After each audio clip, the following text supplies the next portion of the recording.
Bonjour à tous, aujourd'hui je vais faire sur cette vidéo la correction de la fiche d'exercice qui correspond à la partie lire un graphique. Ça va se découper à chaque fois en 2 diapositives pour chaque question. La première où je vous donne les explications orales, la deuxième qui est celle qui est présente dans le document PDF et où les réponses sont indiquées dans les cadres noirs, généralement au-dessus du graphique. Alors, pour le premier exercice, je vous avais simplement donné une courbe. Et la première question, c'est de donner un titre au graphique. Alors, pour donner un titre au graphique, je vous rappelle que vous avez besoin de l'information qui est ici, à savoir donc ici la masse, on parle de l'axe des ordonnées, et celle qui est ici, on parle de l'axe des abscisses. Et je vous rappelle qu'on commence par celle qui est en haut. Donc on va dire qu'ici, on a la masse en kilogrammes en fonction de l'âge en mois. C'est ce que je vous remets ici. Dans un deuxième temps, je vous ai demandé de décrire le graphique. Alors, pour décrire un graphique, il faut déjà déterminer s'il y a plusieurs zones sur ce graphique, c'est-à-dire est-ce que la courbe, elle est croissante, décroissante, constante, ou est-ce qu'il y a un seul cas. Ici, on remarque que la courbe, elle est uniquement croissante, et donc, on va commencer par dire que la courbe, elle est croissante, et comme on est précis, parce que je vous rappelle qu'on fait des sciences, alors moi, là, avec mon stylet, c'est pas pratique, mais on va également donner les valeurs extrêmes. Donc, la plus petite qui est plutôt facile à lire, et la grande qui est un peu plus difficile. Donc, pour retrouver les valeurs extrêmes, on verra ça dans les questions suivantes, mais je vous rappelle que là, vous avez les croix qui vous indiquent les points limites, donc il vous suffit de tracer les droites perpendiculaires aux deux axes, ou parallèles aux deux axes, ça dépend dans quel sens vous réfléchissez à l'idée. Donc ici, on a une courbe qui est croissante, entre 0 mois où la masse est d'environ 3,2 kg, pour aller jusqu'à 12 mois où la masse est de 9,2 kg. On passe à la question 3. Pardon. D'abord la correction, puis la question 3. Alors, la question 3, c'est quelle est la masse à 3 mois? Première difficulté, il faut trouver où est le 3 mois sur ce graphique, puisque c'est pas indiqué. Ici, vous avez 2, là, vous avez 4, donc le 3, c'est au milieu. Normalement, ça ne devrait pas vous poser plus de difficultés que ça. Et donc, dans un premier temps, on va tracer une droite perpendiculaire à l'axe des abscisses jusqu'à croiser la courbe. Et une fois qu'on a croisé la courbe, on fait une droite. On fait une droite qui est donc parallèle à l'axe des abscisses. Et là, on obtient une valeur qui est à peu près de 5,2, 5,4. J'aurais dû arriver un peu plus haut, je pense. Voyons voir. Avec la diapo suivante. Et donc, c'est bien 5,4. Ici, les axes sont tracés à la règle. Je rappelle que lorsque vous répondez à des questions de ce type-là, il est toujours bien vu de faire les tracés sur les graphiques. Ça permet au prof de voir que vous avez bien compris et que vous savez chercher une valeur. Alors, question 4. À quel âge la masse est-elle de 8,2 kg? Donc là, on va partir des valeurs sur l'axe des ordonnées. Donc 8,2, il faut le trouver. Alors, je vais faire un petit zoom rapide. Ici, vous avez 8, là vous avez 9, au milieu vous avez 5 graduations. Et donc si vous avez 5 graduations, ça veut dire que chaque graduation vaut 0,2. Hop là, et alors, comment je dézoome? Excusez-moi.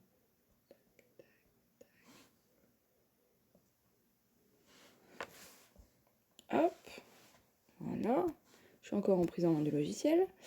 Et donc, là, on a trouvé le 8,2. On va donc tracer notre droite parallèle à l'axe des abscisses jusqu'à croiser la courbe. Bon, alors, si vous remarquez, moi, c'est pas droit du tout. Hop. Et donc, je recommence.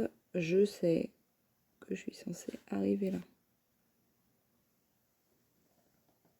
Voilà. Et donc, quand on arrive ici, on redescend. Et là, on obtient donc un âge qui est de 8 mois.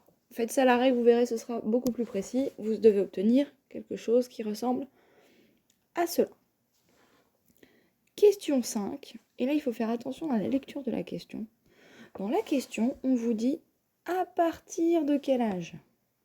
D'accord? À partir de quel âge la malle est-elle supérieure à 7 kg? Ça veut dire que c'est pas juste 7 kg qui nous intéresse, c'est 7 kg et tout ce qu'il y a au-dessus.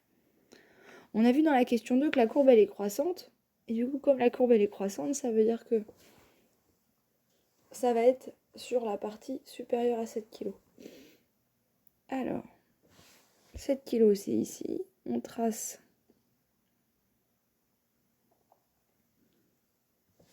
la courbe, on redescend ici, d'accord, on est sûr de l'à peu près, hein. Et donc, comme je vous disais, on vous demandait 7 kg et supérieur. Donc c'est toute cette partie-là de la courbe. Ça veut dire que c'est toutes les valeurs qui sont ici qui nous intéressent. Donc ici, il faut lire la valeur. Là, à peu près, on est à 5. Au milieu, entre 4 et donc 5,5 ou un peu au-dessus. On n'est pas toujours très précis. J'accepterai ici une réponse à partir de 5,5 mois environ. Ou 5 mois et demi. On va maintenant passer à l'exercice 2. L'exercice 2, c'est le même type de question, simplement la courbe est un peu plus complexe. Voici la courbe. Premièrement, comme tout à l'heure, lui donner un titre. On prend les informations qui sont là, et je vous rappelle qu'on donne celle du haut en fonction de celle du bas. Donc, dans ce cas-là, on va dire qu'il s'agit de la représentation du chiffre d'affaires en millions d'euros en fonction du mois de l'année. Voilà. Deuxième question, décrire le graphique. Et alors là, on est sur quelque chose de beaucoup plus complexe que ce qu'on a fait tout à l'heure, puisque déjà, il faut identifier les zones. C'est-à-dire quand est-ce qu'elle est croissante, quand est-ce qu'elle est décroissante, est-ce qu'il y a une phase constante, etc. Là, on voit qu'il y a de nombreuses oscillations. Donc, on va commencer par déterminer les extrêmes. Ce que je viens de faire. D'accord? Et donc, on va aller voir quels sont les mois limites. Voilà. Ça veut dire qu'on a un certain nombre de zones. Donc, on a 1, 2, 3, 4, 5, 6 et 7 zones. On a 7 zones. On a donc cette zone, la première est croissante, décroissante, croissante, décroissante, croissante, décroissante et constante. Alors, ça c'est la première information. Donc ce qu'on va pouvoir dire, c'est qu'on a une alternance de phases croissantes et décroissantes. Et on a 3 blocs. Ça monte, ça descend, ça monte, ça descend, ça monte, ça descend. Je vous rappelle que ça monte, ça descend, c'est pour les valeurs et non pas pour la courbe. Donc la courbe est croissante et décroissante de façon alternative et on a 3 blocs.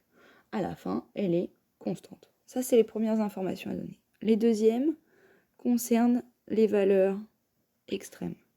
Je vous rappelle que quand vous décrivez une courbe, vous devez donner toutes les valeurs extrêmes. Alors une fois que j'ai tout tracé, c'est quand même beaucoup moins facile à lire. Je vous conseille de faire ça en couleur, utilisant des couleurs diverses et variées. Faites ça au crayon de couleur, pardon, ça s'efface. Beaucoup mieux que le feutre ou le stylo. Et donc, ici, la réponse, on va dire que ce graphique comporte 7 zones distinctes. Il s'agit dans un premier temps d'une alternance, donc, de phases croissantes et décroissantes, puis une phase constante pour terminer. Ça, c'est les premières informations, lecture rapide du graphique. Ensuite, il faut être plus précis. Donc, on vous dit qu'entre janvier et février, ça passe de 2 à 2,5. Puis, ça baisse jusqu'en avril pour 2,3. Ça augmente en mai, 2,6. Ça tombe à 2,1 en juin. Puis, ça augmente jusqu'à 2,6 en septembre. Il y a une nouvelle diminution entre septembre et novembre pour atteindre 2,2 et stagner en décembre. Voilà. Ça, c'est une description qui est relativement longue et c'est lié à la structure du graphique. Vous ne serez pas exposé à ce genre de graphique très souvent en physique-chimie, mais je sais que ça peut arriver un peu plus en SVT. Question 3. Quel est le chiffre d'affaires du mois de mai? Donc là, on retombe sur le même type de question qu'on a traité dans le premier exercice. Première chose, repérer le mois de mai, tracer une droite perpendiculaire à l'axe des abscisses jusqu'à croiser la courbe, puis en tracer une parallèle à l'axe des abscisses jusqu'à tracer l'axe des ordonnées. On voit ici que le chiffre d'affaires du mois de mai, c'est donc 2,6 millions d'euros. Dernière question d'exercice, pour quel mois le chiffre d'affaires est-il supérieur ou égal à 2,5 millions d'euros? Donc là, vous avez quel mois avec un petit s possible et c'est supérieur ou égal. Ça veut dire que ce qui nous intéresse, c'est à partir de 2,5 et tout ce qui est au-dessus. Pour faire ça, on va donc déterminer, tracer un axe à 2,5 millions d'euros et on va se demander tous les mois pour lesquels la valeur, elle est supérieure ou égale. Ici, c'est bon, ici, c'est bon, ici, c'est bon, et ici, c'est bon. Et donc, on va identifier ces mois. Donc, on voit que pour les mois de février, mai, août et septembre, le chiffre d'affaires est supérieur ou égal à 2,5 millions d'euros. Voilà, si vous n'avez pas compris certains points sur cette vidéo, vous pouvez déjà la regarder une nouvelle fois. Ensuite, je vous conseille d'aller revoir la vidéo de méthode où j'explique comment trouver les informations qui vous intéressent. Et si vous êtes toujours bloqué, dans ce cas-là, vous m'envoyez un message, soit sur le NT, soit sur Pronote, soit en complément de votre mail de rendu de travail sur mon adresse mail. En tout cas, trouvez un moyen de me poser les questions. J'ai déjà eu un certain nombre de retours et je vais faire une vidéo complémentaire sur lire les valeurs sur les axes. Comment bien lire les valeurs sur les axes. Je suis en train de préparer quelque chose, ça devrait être en ligne dans la journée. Merci, bonne journée, au revoir.